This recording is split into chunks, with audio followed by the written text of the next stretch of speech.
আসসালামু আলাইকুম। এই গরমে ঠান্ডা ঠান্ডা ফালুদা খেতে অনেকেরই পছন্দ, কিন্তু অনেকে আবার মনে করে এটা অনেক ঝামেলা। তাই বাসায় কিভাবে খুব সহজে ফালুদা তৈরি করা যায় তা নিয়ে আজকের এই ভিডিও। তাহলে চলুন শুরু করা যাক। প্রথমে চুলায় একটি পাতিল বসিয়ে নিব, তাতে 1.5 লিটার দুধ ঢেলে নিব। অবশ্যই চুলার আঁচটা বাড়িয়ে নিতে হবে কিন্তু।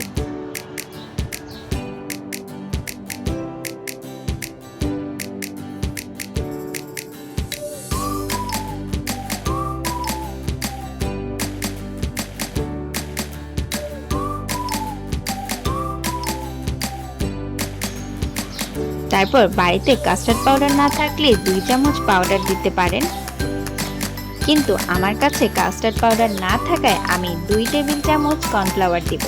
কিন্তু কর্নফ্লাওয়ার একটি বাটিতে পানি দিয়ে গুলিয়ে নিতে হবে। গুলিয়ে না নিলে দলা হয়ে যাবে, মিশ্রণ হতে চাইবে না। তারপর 2 টেবিল চামচ গুঁড়ো দুধ, স্বাদ মতো চিনি, কনডেন্স মিল্ক 3 টেবিল চামচের মতো,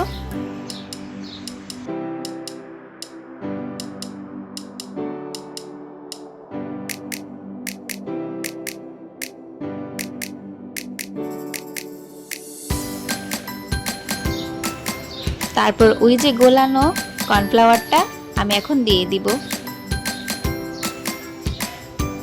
খুব ভালোভাবে নাড়তে থাকবো।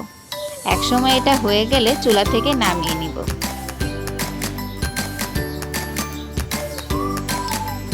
দেখতেই পাচ্ছেন আমার এটা বলক এসে পড়েছে, তাই আমি এটা এখন নামিয়ে নিব চুলা থেকে।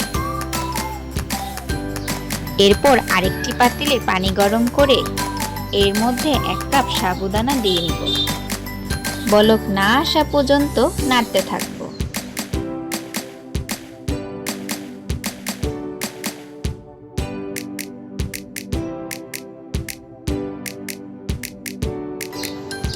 অন্যদিকে আমি যেই ফলগুলো ফালুদাতে দিব এগুলো ভালোভাবে ধুয়ে নিলাম। আমার কিন্তু সাবুদানা সিদ্ধ হয়ে গিয়েছে।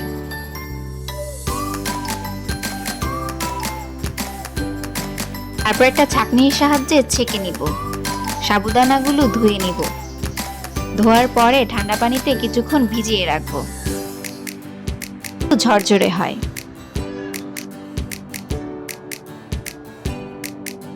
দেখুন দুধের ঘনত্ব কেমন এসেছে। তারপর আমি যেই পাত্রে ফালুদা তৈরি করব সেই পাত্রে দুধের মিশ্রণটা ঢেলে নিব। এরপর সাবুদানা অ্যাড করব।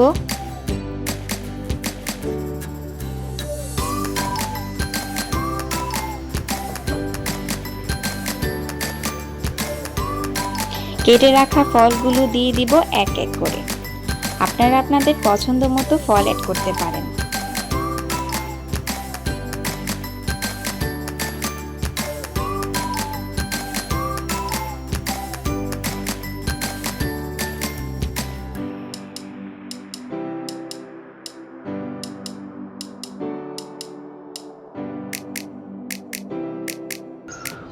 উপর দিয়ে আইসক্রিম দিয়ে দিলাম।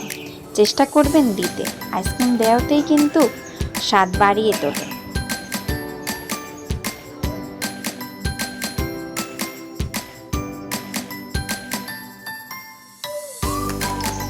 তারপর আমি একটা বাটিতে ফালুদা পরিবেশন করছি। আশা করি এই ভিডিওটা আপনাদের কাছে ভালো লেগেছে। ভালো লাগলে লাইক কমেন্ট করে পাশে থাকবেন। আল্লাহ হাফেজ।